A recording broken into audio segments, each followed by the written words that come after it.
chère audience, honorable jury, opposants, bonjour. Après une longue absence des planchers, je reviens pour constater l'émergence d'un tumulte et d'un désordre grandissant. Une équipe qui propage aveuglément une idée insensée et absurde, cherchant à submerger toute une audience dans l'obscurité, dissimulant son arrogance derrière un voile de prétention. Mais rassurez-vous, chère audience, mes compagnons et moi sommes là pour vous protéger et vous guider vers la voie de la raison et de la sagesse. Notre objectif aujourd'hui n'est pas de vous imposer nos idées, non, mais plutôt de vous armer de connaissances afin que vous puissiez discerner entre la vérité et la fiction.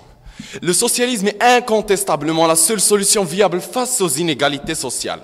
Chère audience, commençons par les définitions. Premièrement, le socialisme. Le socialisme est une théorie visant à transformer l'organisation sociale dans un but de justice entre les hommes. En d'autres mots, le socialisme est la seule voie menant vers la justice et la démocratie. Car comme le dit Karl Marx, la démocratie est la voie du socialisme. Deuxièmement, le mot viable veut dire toute chose susceptible d'exister ou de durer. Et enfin, le terme inégalité sociale signifie les écarts et les distances d'opportunités de vie entre les différents groupes de société. Bref, passons maintenant au vif du sujet. Chère audience, imaginez un monde où tout le monde, sans exception, ait accès au même niveau d'éducation, de logement, de services de santé gratuitement. Où la faim, la pauvreté, l'inégalité ne soient que des cauchemars du passé. Où les petites voix et les minorités ne seront pas écrasées sous la roue du développement. Un monde où l'environnement sera préservé et protégé et non pas ravagé par la faim et la gourmandise. Oui, ce monde est une vérité que, malheureusement, nos chers opposants se forcent à ne pas la croire. Ils pensent qu'en citant quelques inconvénients du socialisme, ils cacheront les innombrables avantages que ce dernier offre. Or, un diamant brille même lorsqu'il est entouré de charbon. Chère audience, je ne dis pas que le socialisme est parfait. Certes, il contient des vices et des failles, puisqu'il n'est autre que la création de l'humain. Mais ce dernier est la seule solution afin d'annihiler les inégalités sociales. Prenons comme exemple l'un des pays avec le taux le plus bas des inégalités sociales qui n'est autre que la Suède. Ce pays socialiste démocratique a un indice de Gini de 0,39. Ils ont réussi grâce au socialisme de former un environnement développé. Et vous, chers opposants, dites que le socialisme n'est pas la solution. Eh bien, vous contredisez maintenant non seulement la logique dont vous êtes pauvre, mais aussi bien les statistiques et les nombres. Sur cela, je vous invite à être plus logique et plus mature. Bref, chère audience, il est maintenant aberrant et flagrant que le socialisme est la seule solution et que nos chers opposants n'avanceront que des inconvénients et accuseront ce système alors qu'ils ne peuvent donner aucune alternative ni solution à ce dernier. Après tout, vous êtes les juges et maintenant, vous pouvez discerner entre le vrai et le faux. Merci.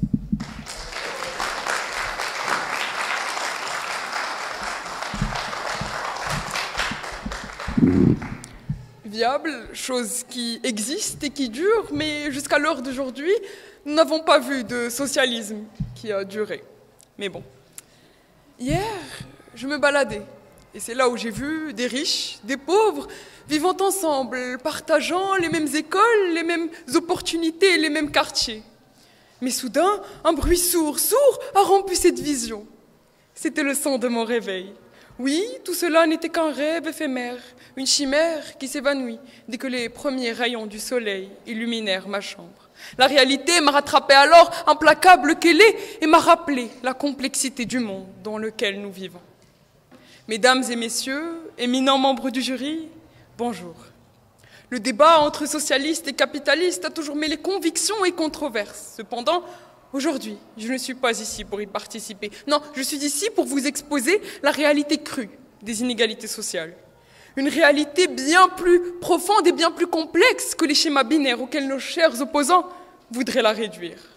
En effet, les inégalités, loin d'être le simple choix entre deux systèmes économiques, sont le fruit d'une toile complexe de facteurs économiques, sociaux et historiques.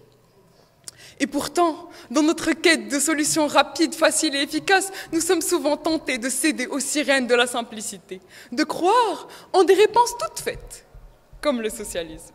Mais aujourd'hui, ne vous inquiétez guère, je vais vous emmener au-delà des discours simplistes et des promesses creuses de ces jeunes gens.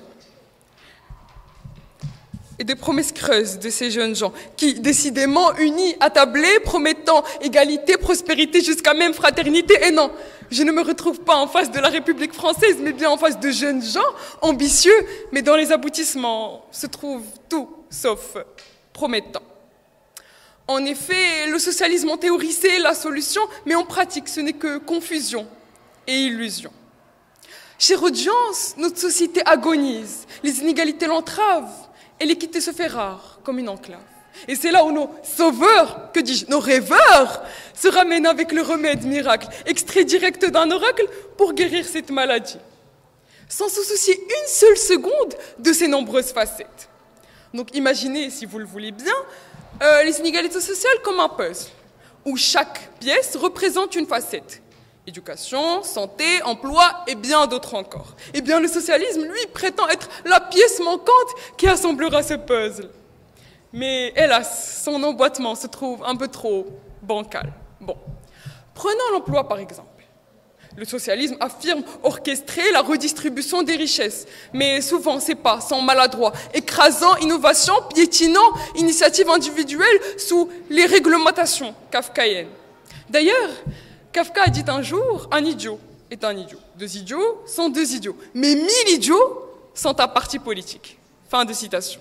Le socialisme est l'incarnation parfaite de cette citation. Mais bon, revenons à mon argument. Je disais, selon une étude menée par The World Economic Forum, les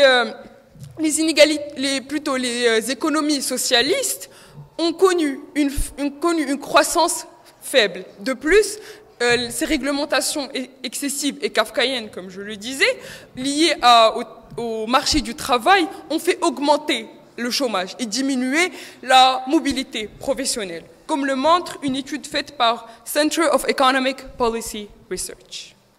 Maintenant, quant à l'éducation, le joyau de notre société, le socialisme prône l'égalité en offrant l'accès universel à l'éducation.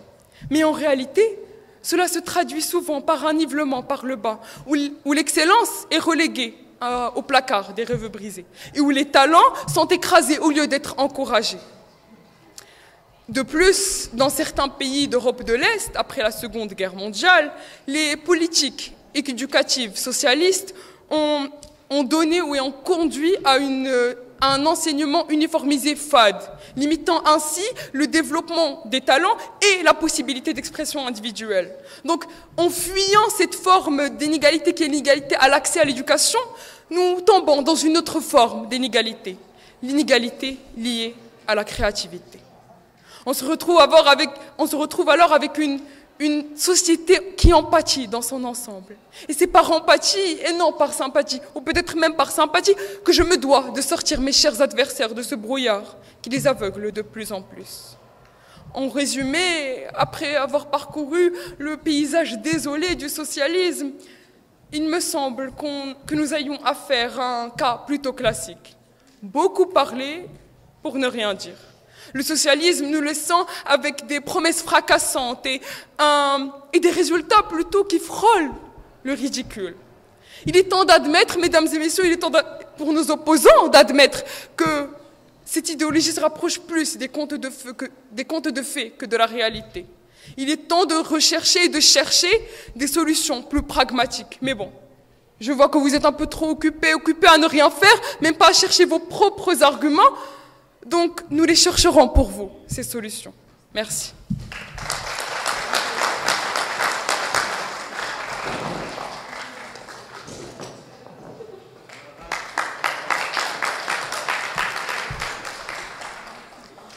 Mesdames et messieurs, imaginez-vous plonger dans une partie de Monopoly, où chaque rue, chaque propriété représente une opportunité dans la vie. Dans ce jeu, certains naissent avec toutes les propriétés et les hôtels, prêts à construire leur empire immobilier, tandis que d'autres peinent à réunir de quoi acheter une simple case sur le plateau.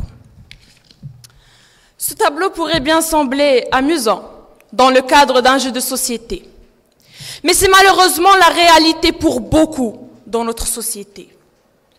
Les inégalités économiques creusent un fossé de plus en plus profond entre les nantis et les démunis, transformant la vie en une partie de Monopoly où les règles semblent truquées dès le départ.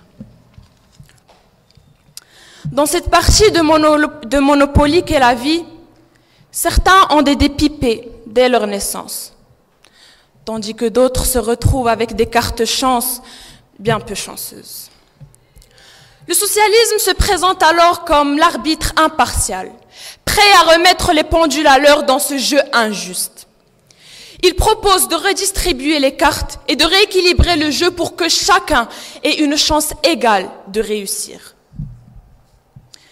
Le socialisme propose une approche différente en mettant l'accent sur la redistribution des richesses à travers des politiques fiscales progressistes. En taxant davantage les revenus les plus élevés et en instaurant des impôts sur la fortune, le socialisme vise à réduire les écarts de richesse et à garantir une société plus équitable où chacun contribue selon ses moyens et reçoit selon ses besoins. Regardons les faits en face.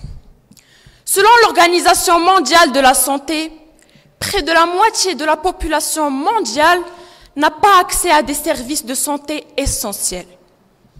Parallèlement, selon l'UNESCO, plus de 250 millions d'enfants dans le monde n'ont pas accès à une éducation de base de qualité.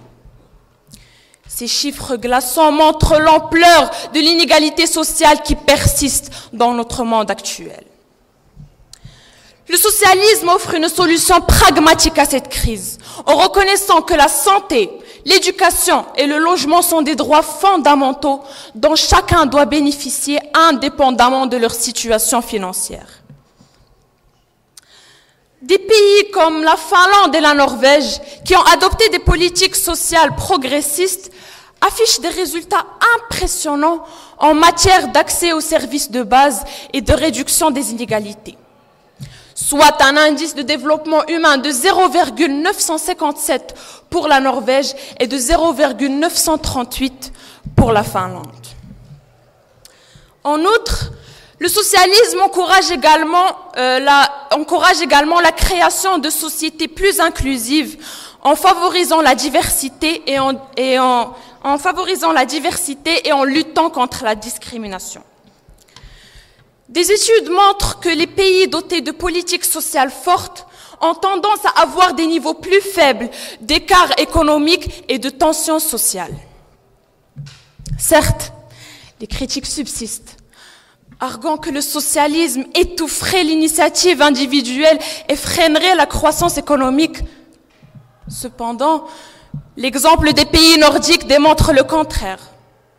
La Suède, par exemple, comme l'a mentionné mon camarade, affiche à la fois une forte croissance économique et un bas niveau d'écart économique. Et un bas niveau d'écart économique grâce à ces politiques sociales inclusives. Dans ce monopoly de la vie réelle, le socialisme n'est pas une menace pour le jeu, mais plutôt une chance. La seule chance de le rendre plus juste et plus équitable pour tous les joueurs.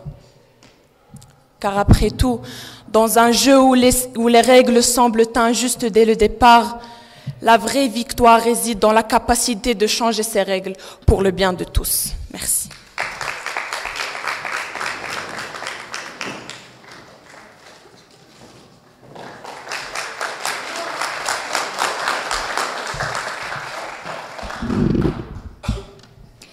Camarades opposants, les pays nordiques adoptent une économie libérale, influencée par les forces du marché et non une économie socialiste traditionnelle. Bien. Mesdames, mesdemoiselles, messieurs, honorables jurys, aujourd'hui, excusez mon impertinence. Je ne vais pas honorer les codes qu'on souffle à voix basse, ni encore les règles auxquelles on pense tout bas sans dire tout haut. Aujourd'hui, eh bien malheureusement, je ne joue pas sur les mots. Je ne mijote pas d'entourloupe oratoire, ni ne tente de faire parler l'intitulé telle une marionnette pour l'amener dans mon camp.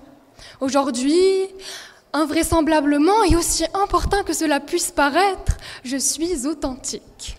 Pas de fausses blouses, ni de scénarios censés épater et vous appâter, très chère assemblée. Décidément, on ne joue pas dans la même cour. Aujourd'hui, je suis libérée, mais surtout libérale. Ma foi, je pensais que l'égarement aujourd'hui n'était plus d'actualité. Mais c'est en contemplant l'intitulé et mes opposants trop bien habillés pour être pro-socialistes que je me rends compte que ce n'est pas le cas. Mesdames et messieurs, aujourd'hui, le socialisme, cela rime avec extrémisme, despotisme. Chers opposants, je vous prie de bien vouloir m'écouter. Merci. Bien, je disais, le socialisme, cela rime avec extrémisme, despotisme, anarchisme ou même fatalisme. Mes intrépides opposants, eux, vous proposeront communautarisme, humanitarisme ou même altruisme. Proche en son, loin en sens, là où nous mène leur position. Un excédent de mélodie qui, à chaque note, sonne plus fausse que la précédente. Navré, j'ai promis de ne pas jouer sur les mots, laissez-moi me reprendre.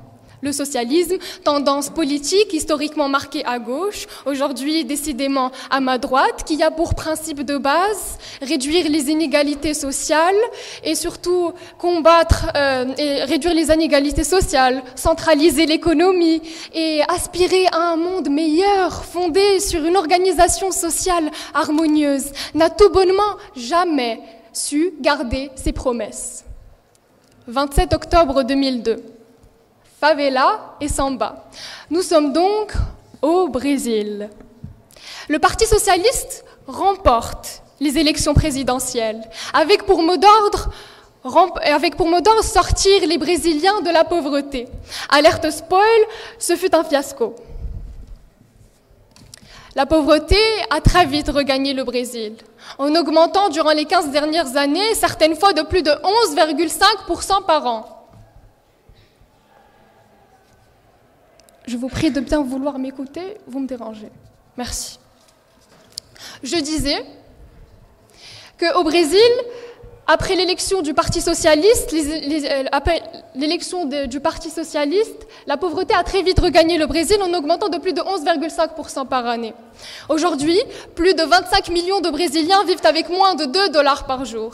Et les données publiées par l'Institut brésilien de géographie et des statistiques démontrent que plus de 50 millions de Brésiliens, soit un quart de la population, vivent avec moins de $6 par revenu familial. Et la corruption ? N'en parlons pas, car comme on dit, le pouvoir corrompt, le pouvoir absolu corrompt absolument. En effet, quand les hommes politiques s'arrogent tous les pouvoirs, leur tendance est de le garder pour soi. Quand on collectivise l'économie, la tentation est de la mettre en coupe réglée au service de l'enrichissement personnel, ce qui accroît les inégalités. C'est pourquoi, comme on dit, il faut des check and balances. Dans une économie qui marche, on a besoin de pouvoir, du contre-pouvoir. Il faut pouvoir équilibrer les pouvoirs et surtout une bonne distribution des pouvoirs, et chose que le socialisme récuse. Ainsi, en effet, très chers opposants, il n'y a plus d'inégalité, car il n'y a plus d'égalité du tout. Car comme on le conçoit, quand l'étau des libertés et politiques et administratives se resserre, plus on a besoin de délibérations, de tampons administratifs, de réunions, afin d'obtenir une simple décision, ce qui encourage la corruption. Et plus le risque est grand que les maillons d'une chaîne obscure soient approchés et soudoyés. Un phénomène qui augmente lorsqu'il est pratiqué à plus grande échelle, comme dans un pays. Car le système ne saurait être dénoncé. Chacun tient les autres par le cou. Il existe aussi de la corruption en régime libéral, car je l'ai promis, je vais être authentique, je ne vais pas vous mentir. La corruption est bien présente chez les entreprises privées et chez les particuliers en régime libéral, sauf qu'elle est beaucoup moins présente. Pourquoi ? Parce que les entreprises et les particuliers ont un intérêt personnel à limiter ces approches. Et c'est ainsi que le socialisme frôle la dépravation et qu'en bon sauveur, il en devient mercenaire. Merci.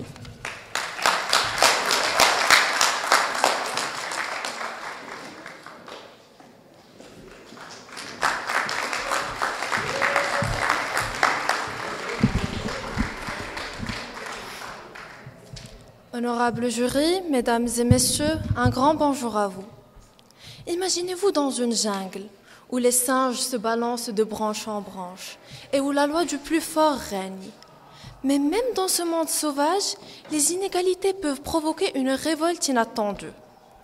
Prenons les bananes comme symbole de pouvoir et de richesse. Ceux qui ont le plus de force et d'autorité obtiennent la plus grande part, tandis que les autres ont à peine de quoi calmer leur faim. Un beau jour, alors qu'un groupe de singes s'apprête à en dévorer une montagne, l'un d'entre eux s'écrie « Pourquoi avons-nous droit à tant de bananes alors que les autres n'ont même pas de quoi se nourrir ?» Et c'est ainsi que la révolte des singes contre les inégalités commença. Les plus puissants commencent alors à partager leurs biens avec leurs pareillement fortunés, réalisant que la véritable richesse réside dans la solidarité et le partage équitable. Ne trouvez-vous pas que cette histoire reflète curieusement notre réalité ? C'est comme si nous assistions à une sorte de miniature de notre société, où une poignée de privilégiés domine le monde, tandis que la majorité lutte pour survivre. Eh bien, ce que nos singes malins ont décidé de faire a un nom, le marxisme. Le marxisme est une théorie politique et économique fondée sur les idées de Karl Marx et Friedrich Engels, qui permet de créer une société sans classe où l'exploitation de l'homme par l'homme est éliminée. Il met ainsi l'accent sur l'accès à l'éducation et aux soins de santé en fournissant des services publics pour tous les membres de la société. Il prône également une démocratie participative où tous les citoyens s'engagent à la prise de décisions politiques et économiques. Mais je me tiens devant vous, chers auditoires, pour vous faire découvrir une théorie politique plus avancée du marxisme. Une théorie qui diffère même du socialisme classique, où le changement doit être rapide et radical, où les décisions sont souvent prises de manière centralisée et où les révolutions violentes sont menées par plusieurs mouvements. Mes camarades et moi, mesdames et messieurs, vous proposons un socialisme démocratique. Le socialisme démocratique, comme son nom l'indique, diffère du marxisme et du socialisme classique autoritaire par son approche plus rationnelle et moderne, en combinant les principes du socialisme et les valeurs de la démocratie libérale. Ce courant repose sur plusieurs principes. Premièrement, la tolérance et le respect des droits individuels. Il accorde une grande importance aux libertés civiles et à la diversité culturelle. Tous les membres de la société sont respectés et peuvent s'exprimer librement. Deuxièmement, l'inclusion sociale. Le socialisme démocratique cherche à créer une société inclusive où toutes les voix sont entendues.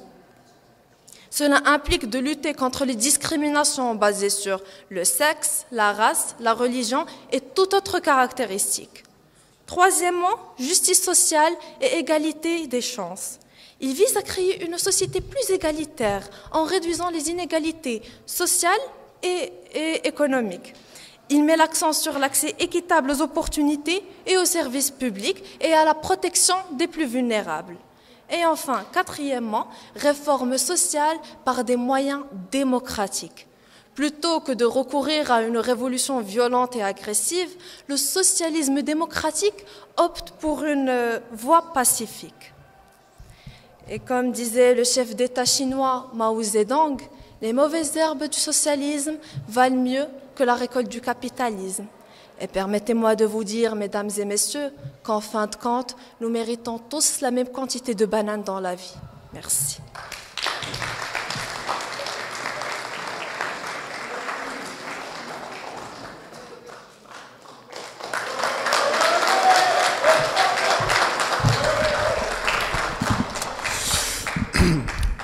Pour tout vous dire, chers opposants, je n'avais même pas prévu de vous contre-argumenter, mais vu votre attitude très misérable quant à l'intervention de Madame Denia, je ne vais pas vous rater. En commençant par vous, Monsieur Mokmer, Monsieur Kostartéen, faites-moi le plaisir de revoir vos fiches, parce que nous nions pas l'efficacité du socialisme.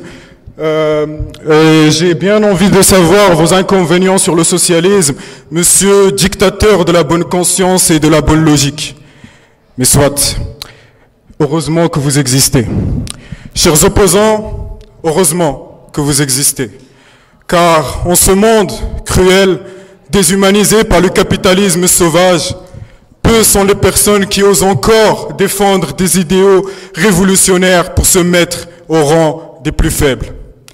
Alors moi, plein de bonne volonté, je veux bien vous croire et me pencher sur cette magnifique utopie théorisée par deux moustachus allemands, sûrement ivres au moment des faits dans les bars de Cologne il y a 2 siècles. Alors qu'on soit bien d'accord, l'idée est tout à fait louable sur le papier, car ceux qui possèdent les terres, les usines, les entreprises ont trop tendance à surexploiter leurs travailleurs pour tirer le maximum de profit selon les lois incontournables du marché. Alors, sur ce point-là, on s'accorde. Il faudrait écarter tous ces parasites de l'économie pour que les richesses soient entre les mains de tous. Mais qui parle au nom de tous ? Qui prône l'intérêt général, qui défend l'égalité totalitaire? C'est là que ça se complique. Car dans la plupart des régimes socialistes, c'est l'État qui se retrouve à jouer ce rôle en contrôlant l'eau, l'électricité, l'énergie, les télécommunications, l'agriculture, etc., etc. Mais l'État est-il notre ami? Tout ce qui est public est-il forcément bon? Je ne pense pas. Rappelez-vous qu'après les révolutions socialistes en Russie soviétique et en Chine maoïste, le bon peuple a vu rapidement se former devant ses yeux de nouvelles castes de bureaucrates prêts à tout pour profiter à leur tour de leurs privilèges. Sans oublier que l'État vise aussi à générer du profit afin de rester fort sur la scène internationale qui au passage voit d'un très mauvais œil les mouvements socialistes. Rappelez-vous qu'après avoir dégagé les multinationalistes américains, le régime socialiste cubain de Fidel Castro s'est retrouvé seul face à un important blocus économique américain sans pouvoir importer des denrées basiques. Ainsi, la plupart des pays du monde n'ont ni le luxe ni le courage de révolutionner leur système économique au risque de se retrouver isolés dans un monde ultra-capitaliste qui, avec ses banques privées, ses bourses internationales, ses chaînes de dépendance sur des ressources aussi importantes que le blé et le pétrole, peuvent mettre à terre toute une population en quelques jours seulement. Sans oublier que le socialisme est avant tout une idée occidentale, inventée pour et par des sociétés déjà très industrialisées à l'époque, comme l'Angleterre, l'Allemagne ou la France. Mais qu'en est-il de nous, Marocains, Africains, pays en voie de développement dont la majeure partie de son économie est bien souvent informelle? Paysans, paysans, pêcheurs, marchands, artisans de rue, sans opprimeurs ni opprimés, que des gens qui travaillent à la sueur de leur front et celle de leur propre chef pour chaque jour apporter qu'une bouchée de pain. Alors je vous pose la énième question. Doit-on se contenter d'apporter des idéologies verticales venues de l'extérieur ou doit-on créer notre propre modèle? Celui qui marche pour notre propre histoire. Créer des modèles de fraternité et de coopération comme ont su le faire nos aïeux dans des temps où il y avait certes moins de richesses, mais aussi et surtout beaucoup moins d'inégalités sociales. Mais bon, chers opposants, restez à l'affût. Nous allons tout au cours de nos interventions vous proposer des solutions pour réellement faire face aux inégalités sociales. Alors, je vous invite vivement à remballer tous vos fossiles et vos marteaux, à nous épargner toutes vos paroles bateaux. Ce n'est sûrement pas le socialisme qui va nous sortir de ce lourd fardeau. Je vous remercie.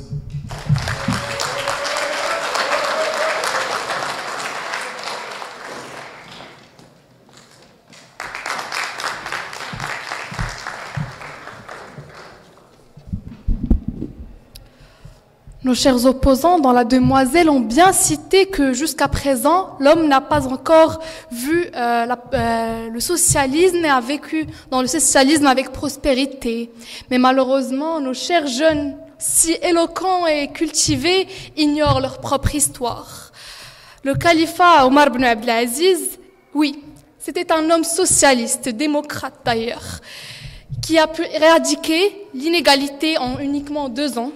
Et d'ailleurs, à titre de rappel, le socialisme que nous défendons, mes camarades et moi, en théorie n'est pas du tout dictatorial, mais plutôt très démocratique. Avez-vous déjà parlé de Platon ? L'Académie, le disciple de Socrate et maître d'Aristote, un homme très influent de son époque ayant laissé une empreinte remarquable sur l'humanité. Mesdames et messieurs, que la paix soit sur vous. La paix, l'absence de conflit, la justice, l'égalité. Aujourd'hui, je vous emmène vers un rêve réalisable sous une seule et unique condition. Ce rêve où aujourd'hui est meilleur qu'hier et où demain sera meilleur qu'aujourd'hui. Revenons à Platon. Ce joyau que ce grand homme de philosophie a laissé est... Mais avant, imaginez que vous vous levez un matin, prendre votre journal ou allumer votre télé, et qu'un sourire éclatant se dessine sur vos lèvres. Votre cœur palpite de soulagement, une sensation plus belle que la première plongée dans la mer en été, plus douce que cette sieste après une semaine d'épreuves. Vous ressentez tout cela après avoir lu ou vu que votre pays a finalement atteint l'égalité sociale. Vous vivez enfin dans ce fameux joyau, la cité idéale de Platon. Certes, cela peut sembler difficile à réaliser, mais croyez-moi, dans un système communiste, démocrate, à ne pas confondre dans un système socialiste et démocrate, à ne pas confondre avec communiste, ce rêve peut enfin devenir réalité. Nos chers opposants peuvent bien en douter, mais adoptons un raisonnement logique avec nos estimés mathématiciens. Le socialisme, comme toute autre création humaine, n'échappe pas aux défauts. Après tout, il n'est que le reflet de l'homme, son créateur, avec toutes ses imperfections. Mais regardez l'histoire et vous verrez que les idéologies concurrentes ont laissé derrière elles un sillage de désastres et de malheurs. Le capitalisme a plongé le monde dans une crise économique mondiale en 2008. Le libéralisme a enflammé les rues de la Révolution française. Le conservatisme a résisté au progrès des droits civiques. Et les horreurs de l'anarchisme, du fascisme et du communisme ont traumatisé des nations entières. Ces idéologies concurrentes ont laissé derrière elles un tumulte de douleurs et de cicatrices, des cicatrices si profondes et durables qui s'influencent jusqu'à présent sur notre économie et notre société. Dans l'ombre de la crise de 2008, persiste un chômage tenace qui touche durement de nombreux pays, dont les États-Unis, où le pourcentage touche les 3,8% selon le monde.fr. Mais au Maroc, ce pourcentage grimpe à 13,5% selon Media24.com. Oui, 16 ans plus tard, les stigmates de cette crise perdurent, intensifiant les inégalités économiques et sociales. Pendant que certaines familles luttent pour subvenir à leur minimum besoin avec un coût de vie de 650 € par personne, d'après worldremit.com, avec un SMIC de 286 €, pendant que ces personnes-là peinent à joindre les deux bouts. Sur les réseaux sociaux, nous trouvons nos influenceuses chic et glamour se pavonnant avec leurs sacs Birkin, leurs escapades à Dubaï et leurs somptueux bijoux Cartier. Face à cette disparité flagrante, je me demande, chers opposants, de quelle égalité sociale parlons-nous? Où est la raison dans tout cela?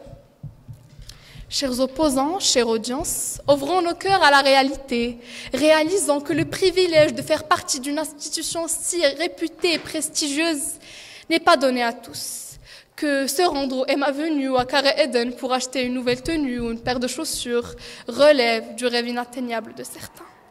Alors, ayez de la gratitude, mais surtout, soyez humanitaires. Alors, le socialisme se dresse comme un rempart face aux injustices sociales. Prenons la coopération plutôt que la compétition féroce et l'individualisme. Ces deux derniers ayant semé le chaos à travers l'histoire, commençant par la Première Guerre mondiale, la guerre du Golfe et actuellement le conflit russo-ukrainien. Le socialisme alors émerge comme un champion de l'égalité, un phare de paix dans un monde en quête de justice et d'égalité.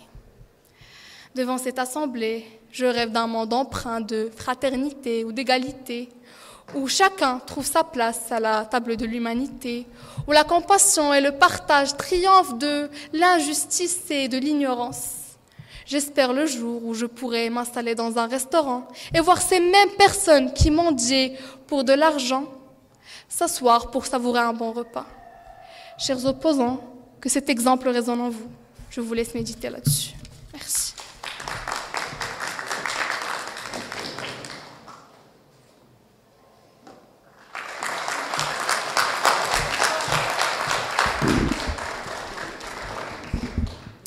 Très chère opposante, vous prétendez qu'on ne connaît pas l'histoire. Mais en bon connaisseur que vous êtes, vous avez omis, ou peut-être que vous ne savez pas, qu'un socialisme démocratique devient ensuite un socialisme aux notes libérales et finit toujours par tomber dans le libéralisme et le capitalisme, comme ce fut le cas pour la Chine entre le XXe et le XXIe siècle.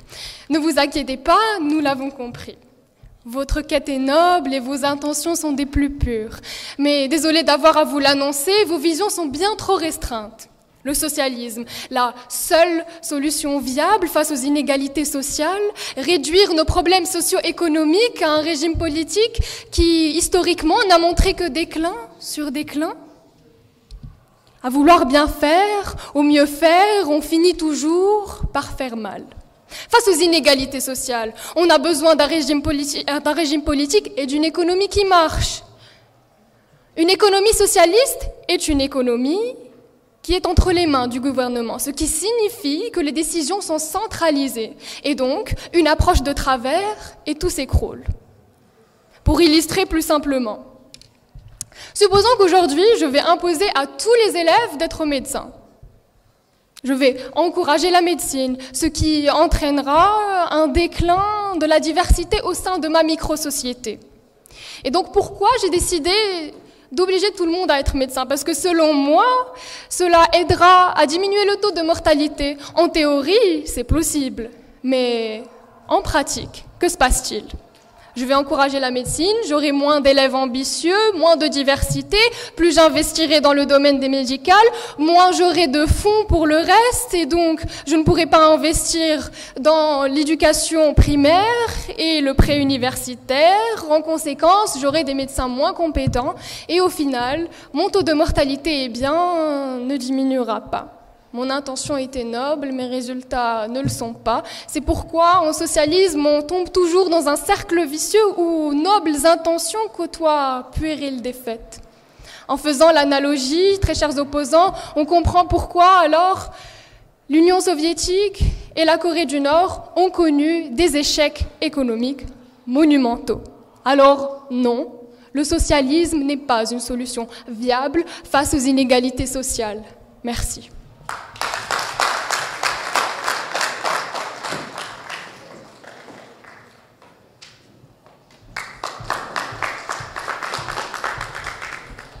Premièrement, mademoiselle, c'est pas en nous répétant de nous taire que vous allez cacher les sottises que vous prononcez. Ensuite, car contrairement à vous, nous écoutons très bien. Dire que la Norvège, la Finlande et la Suède ne sont pas des pays nordiques et socialistes, eh bien, je vous propose de faire plus attention durant vos cours de géographie. Mesdames et messieurs, je suis navrée. Navrée de voir des jeunes, les futures générations de la société, continuer à s'accrocher à des idées aussi étroites d'esprit et conservatives, sans même daigner explorer les horizons prometteurs que nous offre le socialisme pour construire une société plus juste et plus raisonnable. Alors pour ne pas trop vous brusquer, chers opposants, restons dans votre zone de confort et considérons l'équation de la justice. Lorsque les variables de l'accès équitable aux ressources et des opportunités sont équilibrées, le résultat est une société plus harmonieuse et régulière. Cependant, si l'une de ces variables est négligée, l'équation ne peut aboutir qu'à une solution injuste, où les écarts d'opportunités et de richesse se multiplient sans fin. Le socialisme avec son engagement à rééquilibrer ses variables,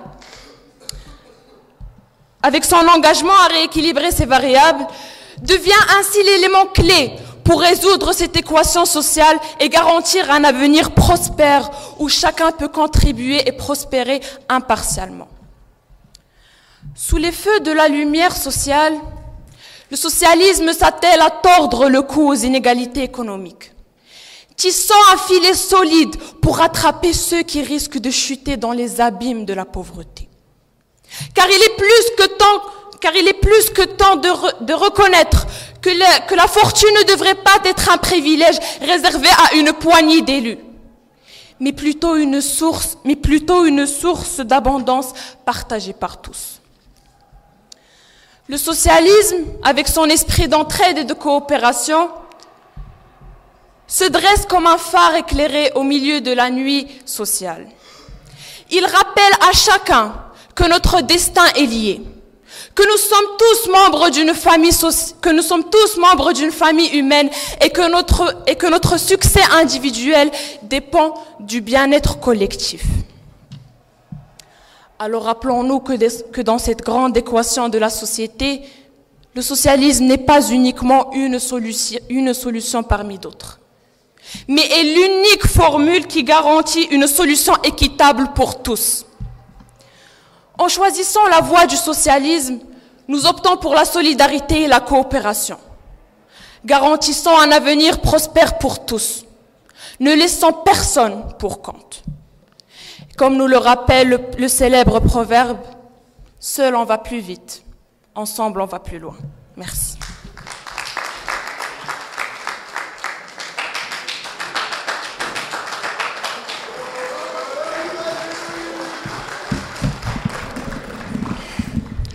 Chère mademoiselle, à défaut de bien nous entendre, veuillez bien vous entendre, parce que ce que vous avez dit sur les pays scandinaves, ça ne va pas du tout. Alors, je vais vous faire une petite confidence. Moi aussi, je n'aime pas les inégalités sociales. Voir des gens mendier dans la rue à sacrifier le restant de dignité, alors que d'autres se gavent.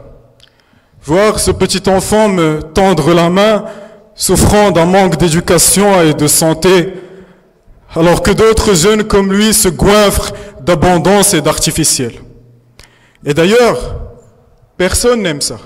Et c'est pour cette raison que moi, ma conscience et mon cœur qui bat, nous vous proposons des solutions viables pour réellement avoir un impact direct. Tout d'abord, chers opposants, au cas où ça vous aurait échappé, on n'est plus au XXe siècle.